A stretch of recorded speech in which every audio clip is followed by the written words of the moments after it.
because they don't have the same privacy rights as individuals. I see. So kind of, if I hear correctly, we're kind of minimizing the personal data unless it's publicly available, Yeah. but maximizing all of the insight and labels, especially regarding institutions, be it like VC firms, hedge funds, exchanges, and so on.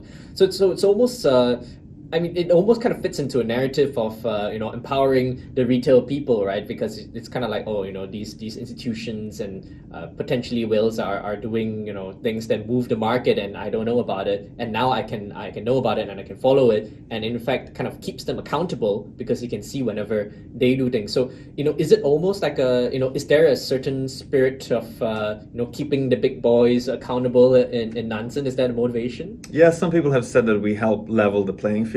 Yeah. And I think there's some truth to that. Of course, again, transparently, our product is not accessible to everyone in crypto, right? Like, it's not a free product. I mean, it's accessible in theory, but it's not a good idea to buy an unsubscription if you have $1,000 in crypto. Like, that just doesn't make any sense, economically speaking. But, I would say at least 85% of our customers are individuals.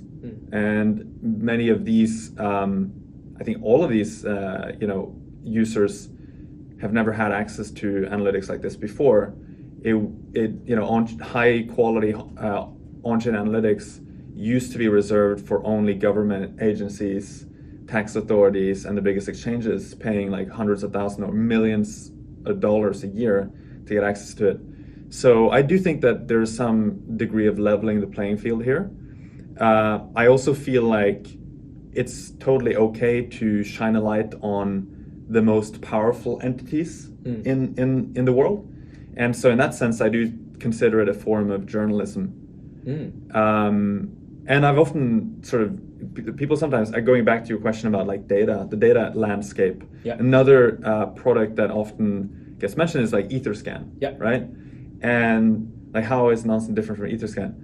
First of all, I use Etherscan every day, like everyone else. I love it. Yeah. And Matt, the CEO, is a great guy, and he's built an amazing company. I think of Etherscan as the encyclopedia, and Nansen is the newspaper. And so they're like, you don't exchange one for the other. Like, you want both.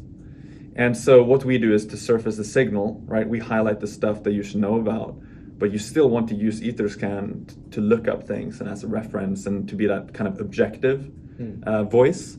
And at Nansen, we can allow ourselves to be a bit more subjective and have a bit more curation. So yeah, so that's how I think about it.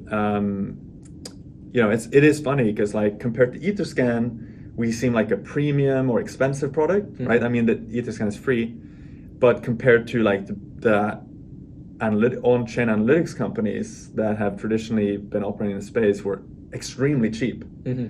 So, it depends how you look at it, but I do think there's some degree of leveling the playing field, yeah. That's very interesting. And